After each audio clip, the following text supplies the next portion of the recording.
మాస్టర్తో మాట మంతి కార్యక్రమానికి స్వాగతం. నేను మీ మాస్టర్ దుర్గా ప్రసాద్.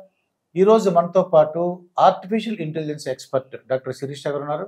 నమస్కారం మేడం. నమస్కారం మేడం, నాకు మిమ్మల్ని ఎందుకు పిలిచానంటే, ఒక స్కూల్లో ఒక టీచరు ఒక అతనికి హోంవర్క్ ఇచ్చిందన్నమాట. అంటే ఒక 1 month అతను స్కూల్కి రాలేదు.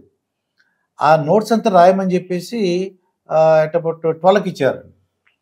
12:30 to 1 o'clock, 12:30 to 1:30 వాళ్ళకి లంచ్ బ్రేక్ ఉంది. ఇంటి పక్కనే వెళ్ళాడు. వెళ్ళి వచ్చిన వెంటనే ఆ నోట్స్ ఇచ్చేసాడండి. ఒక చాలా ఆశ్చర్యపోయింది. లంచ్కి వెళ్ళినోడు మొత్తం 1 month నోట్స్ ఎలా రాసావు అని అడిగాడు. ఆ టీచర్ అడిగితే చెప్పాడు మాట అండి, మేడం నేను ఈ 1 month కూడా ఆర్టిఫిషియల్ ఇంటెలిజెన్స్ వర్కౌట్ చేశాను, ఒక మిషన్ కనిపెట్టాను, నా హ్యాండ్ రైటింగ్ ఎలా ఉందో అదే విధంగా ఈ మిషన్ రాస్తుంది, మీరు ఇచ్చిన వర్క్ అంతా కూడా నాకు ఒక 5 minutes 10 minutes కంప్లీట్ చేస్తాను చూపించాడండి. అంటే అది చాలా ఆశ్చర్యపోయింది ఆ టీచరు. కానీ ఇది అడ్వాంటేజా డిసడ్వాంటేజా? అసలు ఆర్టిఫిషియల్ ఇంటెలిజెన్స్లో మెడికల్ మైట్ అని రాశాను మేడం ఇక్కడ. అంటే మెడికల్గా, ఇండస్ట్రీస్, ఎడ్యుకేషన్ పరంగా, ట్రాన్స్పోర్ట్ పరంగా ఏ విధంగా ఉపయోగపడుతుంది అంటారు మేడం? ఓకే, మీరు అడిగిన ఫస్ట్ స్కూల్ పిల్లాడి విషయానికి వస్తే, ఇప్పుడు ప్రతి చోట ఆర్టిఫిషియల్ ఇంటెలిజెన్స్ అవసరానికి అనవసరమైన వాటికి అన్నిటికీ కూడా వాడడం జరుగుతుంది. పిల్లల విషయానికి వస్తే వాళ్ళ న్యాచురల్ స్కిల్స్ ని, అంటే వాళ్ళకి తెలుసుకోవాలని కుతూహలం ఎక్కువగా ఉంటుంది కాబట్టి ఇది ప్రతి చోట బయట మనం వాడుతున్నాం, ఎక్కడ చూసినా ఏ ఎనేబుల్డ్ అనేది వాడటం జరుగుతుంది. సో వాళ్ళకు కూడా ఉన్నటువంటి కుతూహలంతో వాళ్ళు నేర్చుకోవటం, లేకపోతే దాని గురించి తెలుసుకోవడంలో తప్పలేదు. కానీ ఏ టెక్నాలజీ అయినా సరే దాన్ని మనం ఎక్కడ వాడుతున్నాం అనేది ఇంపార్టెంట్. ఇప్పుడు పిల్లలు ఉన్నారు, స్కూల్ హోంవర్క్ రాస్తున్నారు. రాసేటప్పుడు 1 month లో వాళ్ళు నేర్చుకునేటటువంటి ఏదైతే నాలెడ్జ్ ఉంటుందో అది ఖచ్చితంగా మిస్ అవుతారు. రాయటం అనేది ఎందుకంటే one of the motor skills, మన మైండ్ కి చేతికి ఉన్న కోఆర్డినేషన్. ఒకసారి రాస్తే 10 సార్లు చదివినట్టు అని చెప్పి మన పూర్వం చెప్పేవారు. అంటే ఏ టెక్నాలజీ అయినా సరే మనిషికి ఉన్నట్టు హ్యూమన్ న్యాచురల్ స్కిల్స్ ని పోగొట్టి దాన్ని రీప్లేస్ చేసేటట్లు కాకుండా వీటికి సహాయంగా, అంటే ఇప్పుడు నేను ఎక్కడికైనా చాలా అర్జెంటుగా వెళ్తున్నాను, నేను ఏదైనా తెలుసుకోవడంలో తప్పలేదు, లేదా ఈ టెక్నాలజీ ఉంది అని తెలుసుకోవడంలో తప్పలేదు. So right time to adapt, and అలాగే దాన్ని మంచి కోసం ఉపయోగించి, టెక్నాలజీ ఈజ్ ఫర్ గుడ్ అనేది చాలా ఇంపార్టెంట్. పర్టికులర్ గా స్కూల్ పిల్లలు వాళ్ళకి ఇప్పుడు మన ఇండియన్ గవర్నమెంట్ కూడా చాలా చాట్ జీపీటీ వాటిని వాడకూడదని చెప్పి బ్యాన్ చేశారు. స్కూల్లో చాట్ జీపీటీ వాడకూడదు. అలాగే ఇప్పుడు hand written scripts, text, audio to text, ఇవన్నీ కొత్త ఫీచర్స్ వచ్చాయి. ఇప్పుడు మనము మాట్లాడింది టెక్స్ట్ గా కన్వర్ట్ అయిపోతుంది. దాన్ని సేమ్ హ్యాండ్ రైటింగ్ లో కూడా మనకు కావాల్సిన హ్యాండ్ రైటింగ్ లో కూడా మార్చుకోవచ్చు. చాలా ఫీచర్స్ వచ్చాయి. ఎక్స్ప్లోర్ చేయడం తప్పు కాదు, కానీ వాళ్ళు ఎక్కడ వాడాలనేది మనం నేర్పించడం అనేది in a society it is very important. So దాని దిశగా మేము ఎక్కడ వీలైతే అక్కడ, ఇప్పుడు ఇలా మీ ప్లాట్ఫామ్ ద్వారా, అలాగే ఎక్కడ వీలైతే అక్కడ మేము చెప్పడం అనడానికి ఇష్టపడతాను నేను. ఓకే, అయితే స్టూడెంట్స్ కి ఎక్కడ ఉపయోగించాలో అక్కడ ఉపయోగించుకోవాలి. అంటే వాళ్ళ మోటార్ స్కిల్స్, తర్వాత మీరు చెప్పినట్టు నాకు అర్థమైంది, ఈ ఫింగర్ స్కిల్ను ఈ బ్రెయిన్ కి కోఆర్డినేషన్ ఉంటుంది, అంటే మోటార్ స్కిల్స్ డెవలప్ అవుతాయండి. అయితే ఇప్పుడు మెడికల్ గాను ఏ విధంగా ఉపయోగపడుతుంది అంటారు ఆర్టిఫిషియల్ ఇంటెలిజెన్స్?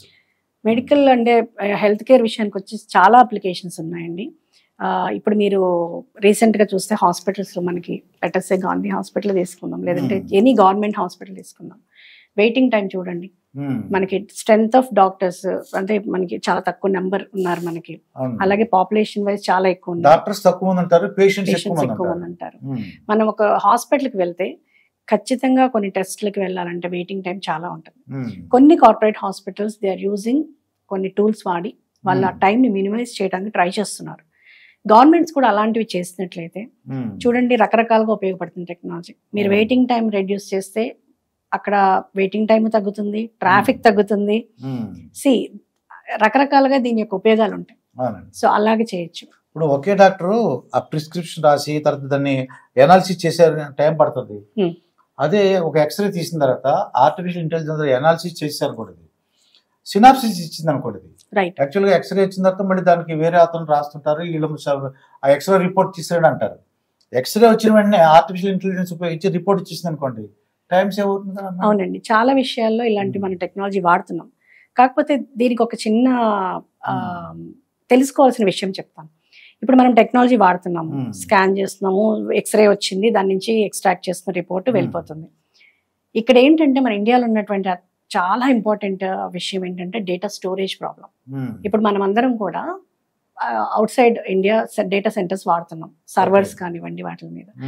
ఇప్పుడు మనం ఏదైతే మన లేటెస్ట్ టెక్నాలజీస్ వాడుతున్నాం వాటికి చాలా ఇన్ఫ్రాస్ట్రక్చర్ కావాలి. ఈ ఇన్ఫ్రాస్ట్రక్చర్ అంటే మన డేటా అంతా బయటికి వెళ్ళకూడదు. So governments are also initiating. ఇప్పుడు సెంట్రల్ గవర్నమెంట్ చూడండి, they are talking about data centres. So data centres అవన్నీ కాన్సెప్ట్ వచ్చినప్పుడు మీరు మాట్లాడే ఈ టెక్నాలజీస్ ఒక లేమన్ దాకా వెళ్ళినటువంటి టెక్నాలజీస్ అన్నిటిని ఇంప్లిమెంటేషన్ చేయడానికి చాలా అవకాశాలు ఉన్నాయి. సో అప్పుడు చేయొచ్చు. సో అంటే too early adoption of technology is not good at the right time. So health care లో India is the biggest market for the world. So they are trying to do that. Medical records కావచ్చు, అలాగే మన transcripts కావచ్చు, అట్లాగే మన reports wise కావచ్చు. There are so many enormous opportunities ఉన్నాయి. But at the same time we are not ready at the security part of it. And ఎందుకంటే global regulatory లో కూడా మేము మాట్లాడుతూ ఉంటాము సెక్యూరిటీ ఆస్పెక్ట్స్ ఆఫ్ ఇట్, అలాగే ఇంప్లిమెంటేషన్ లో కూడా. So we need to take enough time to implement all these things. Medical లో మనం బాగా ఉపయోగించుకోవచ్చండి ఆర్టిఫిషియల్. అలాగే మరి ఇండస్ట్రీస్ లో ఏ విధంగా ఉపయోగించుకుంటారు? లేటెస్ట్ ఇండస్ట్రీస్ లో చెప్తాను. ఎనీ ఇండస్ట్రీ, మ్యానుఫ్యాక్చరింగ్ ఇండస్ట్రీస్ ఉన్నాయి. ఇప్పుడు మ్యానుఫ్యాక్చరింగ్ ఇండస్ట్రీస్ లో వాళ్ళకి చాలా టర్న్ అరౌండ్ టైం ఉంటుంది. అంటే ఇప్పుడు ఒక చిన్న లాట్ తీసుకొచ్చి కౌంట్ చేస్తారు, హండ్రెడ్స్ ఆఫ్ యూనిట్స్ కౌంట్ చేసి మళ్ళీ దాన్ని తీసుకెళ్లి లాజిస్టిక్స్ డిపార్ట్మెంట్, అంటే ప్రాసెస్ ఫ్లో లో ప్రతి చోట కూడా అవర్స్ టుగెదర్ లాగ్ ఉంటుంది. So wherever it is required, industries or bolts counting అక్కర్లేదండి, they can use the weight sensors for that. అలాగే పైప్స్ ఉన్నాయి, పైప్స్ ఉన్నప్పుడు వాటిని కౌంట్ చేయొచ్చు, లేదా వెయిట్ సెన్సర్స్ వచ్చాయి మనకి. But all this data is coming to an integrated channel. So the only doubt or hesitation in the Indian markets for the manufacturing industries, ma data security alaga.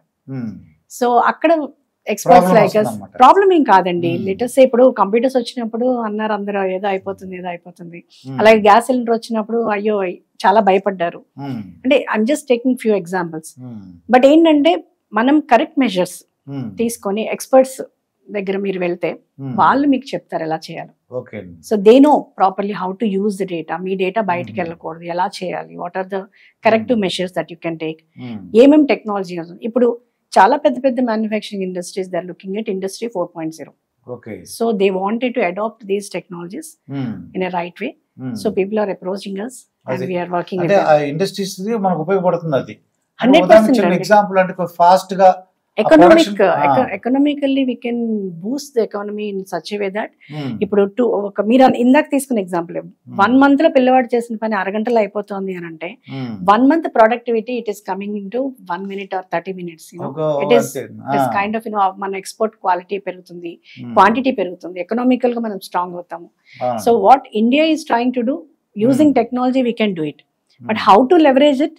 Yes, industries have to come to us, and we are going to them and talking to them and explaining. But adaptability in the manufacturing industries, comparative to other industries, are less. అయితే industries కూడా బాగా ఉపయోగపడుతుంది madam. అయితే కొద్దిగా మనం తెలుగులో చెప్తే ఎక్కువ మంది అర్థం అవుతుంది. ఎడ్యుకేషన్ కి ఏ విధంగా ఉపయోగపడుతుంది అంటారు? ఎడ్యుకేషనల్ ఇన్స్టిట్యూషన్స్ లో ఇప్పుడు చాలా చిన్న ఎగ్జాంపుల్ చెప్తానండి. గవర్నమెంట్స్ ప్రతి కాంపిటేటివ్ ఎగ్జామ్స్ లో సర్టిఫికేట్ వెరిఫికేషన్స్ చేస్తారు, రైట్? సర్టిఫికేషన్స్ వెరిఫై చేసేటప్పుడు ప్రతి గవర్నమెంట్ వాళ్ళు కొన్ని లాక్స్ ఆఫ్ అప్లికేషన్స్ వస్తాయి. వాటన్నిటిని కూడా ఆధార్ కార్డు, తర్వాత 10th ఇంటర్ మార్క్ లిస్ట్ ఇవన్నీ వెరిఫై చేయాలి. చాలా మటుకు ఆ ప్రాసెసింగ్ అంతా కూడా మాన్యువల్ గా జరుగుతుంది. సో ఇక్కడ మనం కనుక ఇమేజ్ ప్రాసెసింగ్ అలాంటి టెక్నాలజీస్ వాడితే చాలా యూస్ఫుల్ గా తొందరగా, అంటే ఒక 1 lakh మెంబర్స్ వచ్చారనుకుంటుంది, ఆ 1 lakh మీకు 1 hour లో 2 hours లో అయిపోతుంది. మేబీ 5 minutes, మేబీ 5 minutes అవన్నీ సర్టిఫికేట్ వెరిఫికేషన్ అయిపోతుంది. ఎంతో టైం కలిసి వస్తుంది. పెద్ద లైన్లు, పెద్ద పెద్ద లైన్లు ఉండడం, అలాగే డూప్లికేషన్ ఆఫ్ సర్టిఫికేట్స్ ఉంటాయి కదండి, వాటిని కూడా మనం కనిపెట్టొచ్చు. సో ఇది ఒక ఎగ్జాంపుల్. అది అలాగే ఇప్పుడు ఫేక్ సర్టిఫికేట్ ఉంటే కూడా తెలుసుకోవచ్చు. అలాగే హాల్ టికెట్స్ ఇష్యూ చేయడం కూడా ఇప్పుడు అంటే వెబ్సైట్స్ లో పెట్టేస్తున్నారు అనుకోండి, బట్ ఇంకా మనం చాలా చేయొచ్చు. ఇప్పుడు యూనివర్సిటీస్ ని ఇంటిగ్రేట్ చేయొచ్చు. అలాగే వాళ్ళ ఇన్నోవేషన్స్ ని ఏమేమి ఇన్నోవేషన్స్ చేస్తున్నారు వీటన్నిటిని కూడా మనము ట్రాక్ చేయొచ్చు.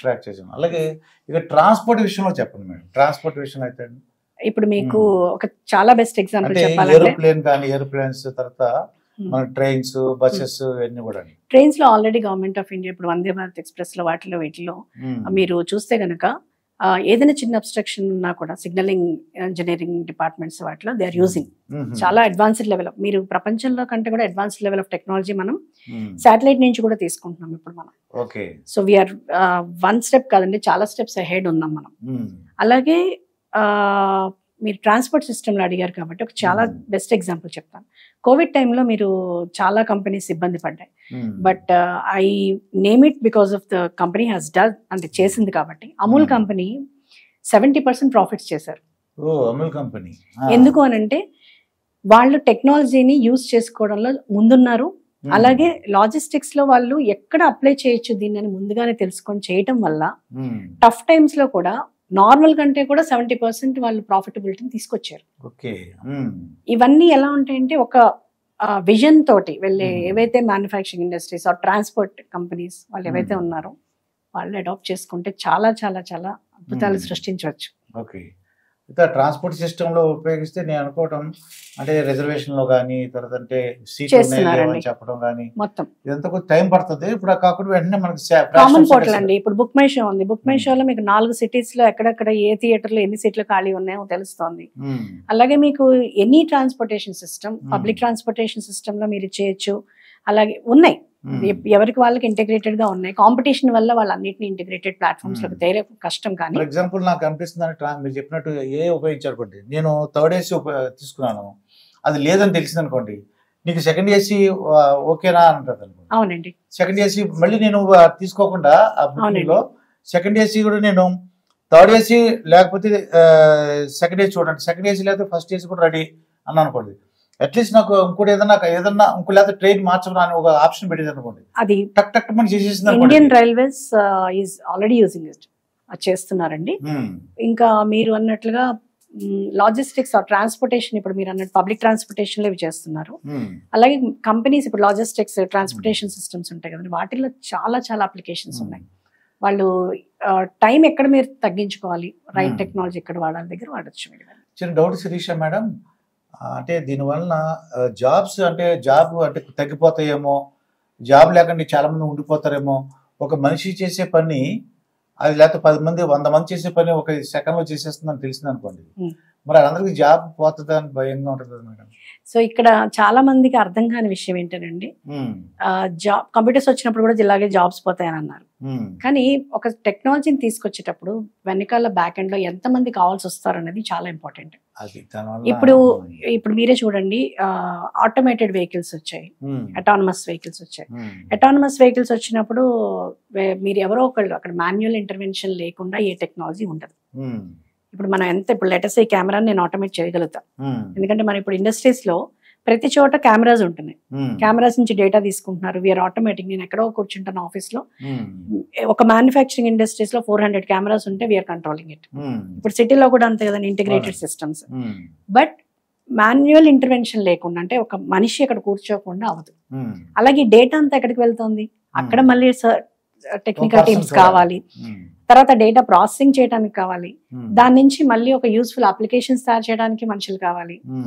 So AI is not killing the jobs and it is not true. It is creating 3 times more than jobs. అంటే అదొక మిత్ అండ్ మిస్కాన్సెప్ట్. అంటే ఒక అపోహ ఉందండి, అమ్మో ఈ ఆర్టిఫిషియల్ ఇంటెలిజెన్స్ వస్తే ఉద్యోగాలు పోతాయేమో అని. దీనివల్ల ఇంకా జాబులు పెరుగుతాయండి. ఇప్పుడు అంటే ద అదర్ వే అరౌండ్ కూడా చెప్తాను నేను. ఇప్పుడు లేటెస్ట్ మనం చాలా ఎక్కువ టెక్నాలజీ వాడితే హెల్త్ ప్రాబ్లమ్స్ వస్తాయి కదా. సో మెడికల్ ఇండస్ట్రీకి అది వరమే. మెడికల్ ఇండస్ట్రీస్ వస్తాయి. ఇప్పుడు సైకలాజికల్ ఇష్యూస్ వస్తున్నాయి. ఎందుకు వస్తున్నాయి? ఫోన్లు ఎక్కువ వాడడం వల్ల వస్తున్నాయి. ఫోన్లు ఎక్కువ వాడుతున్నాం, ఎక్కువసేపు ఉంటున్నాం, సెంట్రల్ నర్వస్ సిస్టమ్ ప్రాబ్లమ్స్ వస్తున్నాయి. అంటే ఎక్కడ మీరు ఏది చేసినా జాబ్ గ్యారంటీస్ ఆ జాబ్ క్రియేషన్ అనేది అది ఆగిపోతుంది అనేది మాత్రం అవాస్తవం. భయపడక్కర్లేదు, అది ఏమీ భయపడక్కర్లేదు. మీరు నమ్మరు, మేము ఇంకా రిసోర్సెస్ కోసం వెతుకుతున్నాము. రానున్న ఒక 10 సంవత్సరాలు 15 సంవత్సరాల్లో మీకు లక్షల కొద్ది జాబ్స్ క్రియేట్ అవుతున్నాయి. అవసరం ఉంది. ఈ రోజుకి కూడా ఒక్కొక్క డేటా సైంటిస్ట్ లేదంటే మీరు చూస్తే ఈ పర్టికులర్ ఫీల్డ్ లో ఉన్న వాళ్ళని 2-3 జాబ్స్ కి చేస్తున్న వాళ్ళు కూడా ఉన్నారు. అంటే ఇది నేను మూన్ లైటింగ్ అనే దాన్ని ఎంకరేజ్ చేయటం కాదు, డిమాండ్ అలా ఉండి మాకు రిసోర్సెస్ తక్కువ ఉన్నారు. ఓకే. అందుకనే మేము యూనివర్సిటీస్ లో కాలేజెస్ లో వాళ్ళకి ట్రైనింగ్స్ ఇచ్చి మాకు స్కిల్ డెవలప్మెంట్స్ చేయమని లేకపోతే కొత్త కొత్త కోర్సులు తీసుకుని వచ్చి ఎంకరేజ్ చేస్తున్నాం. బట్ అది ఇంకా సరిపోవట్లేదు. అయితే మనం భయపడిన అవసరం లేదు మేడం. అయితే ఈ ఆర్టిఫిషియల్ ఇంటెలిజెన్స్ ఇంకా సౌకర్యవంతంగా ప్రజలకు ఉపయోగపడుతుందని, అంటే మనకి టైం తగ్గుతుంది, ఆ తగ్గిన టైంను ఏ విధంగా సద్వినియోగం చేసుకోవాలనేది చూడాలన్నమాట. అది మెయిన్ అండి, అది మెయిన్. ఎందుకంటే ఇప్పుడు కంపెనీస్ అనుకోండి, ఎనీ ఆర్గనైజేషన్, మీరు ఇండస్ట్రీస్ తీసుకున్నారు, ఇండస్ట్రీస్ టెక్నాలజీని వాడే పద్ధతి ఎలా ఉంటుంది అంటే వాళ్ళు ఆప్టిమైజ్ చేయడానికి చూస్తారు. అంటే మాకు ఎంత ప్రాఫిట్స్ వస్తాయి అలాంటివి చూస్తారు. At an individual level. అంటే ఇప్పుడు మన పిల్లల విషయంగా, లేకపోతే మనం ఇప్పుడు ఎందుకు పెద్దవాళ్ళు కూడా చూడండి, ఇంతకు ముందు ఏదో హరికథ కాలక్షేపం లేకపోతే గుళ్ళకి వాటికి వెళ్ళేవారు. ఇప్పుడు ఫోన్లు రాత్రి 2 వరకు 3 వరకు వాళ్ళు కూడా చూస్తున్నారు. సో టెక్నాలజీ, గేమ్స్, మీరు ఇప్పుడు నువ్వు చూస్తే బిగ్గెస్ట్ ఇన్వెస్ట్మెంట్ ఎక్కడ జరుగుతుంది అని అంటే చాలా మంది గేమ్స్ లో చేస్తారు, గేమింగ్ ఇండస్ట్రీలో. ఎందుకంటే ఎంతమంది ఎక్కువ ఆడితే ఎంటర్టైన్మెంట్. సో దాని నుంచి వచ్చే పర్యవసానాలు చాలా తీవ్రంగానే ఉంటాయి. సో ఇలాగ మనం చూద్దాం మనం ఏ విధంగా మరి ఈ మానవుల హ్యూమన్ బీయింగ్స్ ఏ విధంగా ఆర్టిఫిషియల్ ఇంటెలిజెన్స్ ఎలా ఉపయోగించుకుంటాయి, అది ఫ్యూచర్లో ఇంకా టెక్నాలజీ ఏమవుతుందో చూద్దాం. మాకేమన్నా డౌట్ ఉంటే మళ్ళీ ఒకసారి మీరు వద్దు కానీ. తప్పకుండా అండి. అండ్ టెక్నాలజీని ఎక్కడ ఎంతవరకు వాడాలో కంటే ఎక్కడ ఆపాలో తెలుసుకోవడం చాలా ఇంపార్టెంట్. అది నేను చెప్పదలుచుకున్నాను. ఈ టెక్నాలజీ ఉపయోగించేది ఎక్కడ ఆపాలో, ఎక్కడ ఉపయోగించుకోవాలో, ఏ టైంలో ఉపయోగించుకోవాలో. రాత్రి 1 గంటకి 2 గంటలకి నేను సెల్ చూస్తానంటే అది కొద్దిగా ఇబ్బంది అవుతుంది, హెల్త్ ప్రాబ్లమ్స్ వస్తాయండి. ఇదండి డాక్టర్ శిరీష గారితో జరిగిన ఇంటర్వ్యూ. మరొక ఇంటర్వ్యూతో మీ ముందు ఉంటాను. మీ మాస్టర్ దుర్గా ప్రసాద్. నమస్కారం మేడం. నమస్కారం.